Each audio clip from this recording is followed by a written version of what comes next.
म्हणजे 165 पैकी 165 पैकी 120 125 जागांवरती तुमचे निवडून येतील असं तुम्ही म्हणतात. म्हणजे एका अर्थाने ही निवडणूक जणू काही एकतर्फी होते असं तुम्हाला वाटतंय. पण एकूणच जर चित्र पाहिलं तर सध्या परिस्थिती म्हणजे गेल्या आठवडाभरामध्ये परिस्थिती बदलत चालली आहे.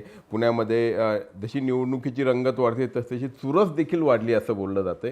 आणि विशेष करून त्याचं कारण म्हणजे अजित पवारांनी घेतलेली भूमिका किंवा त्यांच्याकडून सुरू असलेला आक्रमक प्रचार, विशेष करून दोन राष्ट्रवादींचं एकत्र येणं, त्याचप्रमाणे ठाकरे बंधूंचं एकत्र येणं, यातून चुरस वाढल्याचं तुम्हाला वाटत नाही?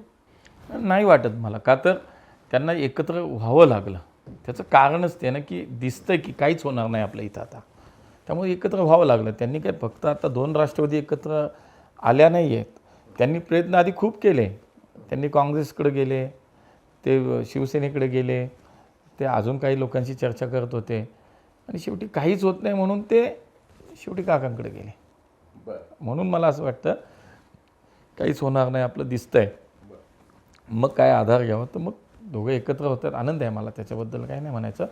पण असं काही झाल्याने काही फरक पडणार नाही. मी तुम्हाला म्हणलं तसं काम दिसतंय आणि भविष्य कोणाच्या हातात सुरक्षित राहील हा जेव्हा पुणेकरांच्या मनामध्ये विचार येतो तेव्हा फक्त मोदीजी दिसतात, देवेंद्रजी दिसतात. ते काकांकडे गेले, पण ही पुढची पायरी झाली. त्याच्या आधी म्हणजे खरं तर ते तुमचे मित्रपक्ष आहेत आणि आता साधारणपणे त्यांच्या मनात अशी भावना आहे की मला एकटं पाडलं आणि म्हणून मग मला तिकडे जावं लागलं.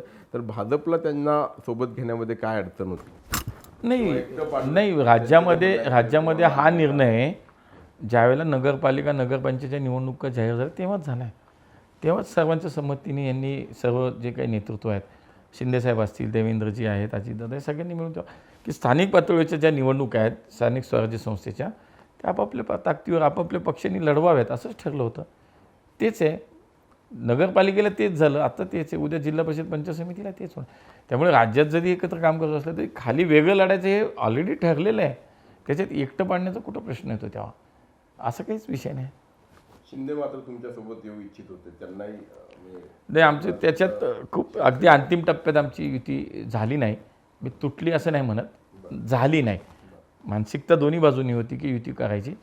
काही जी जागा वाटप आहे, जे संख्या आहे त्याच्यावरती आमचं एकमत नाही झालं शेवट म्हणून आमची ती युती नाही झाली.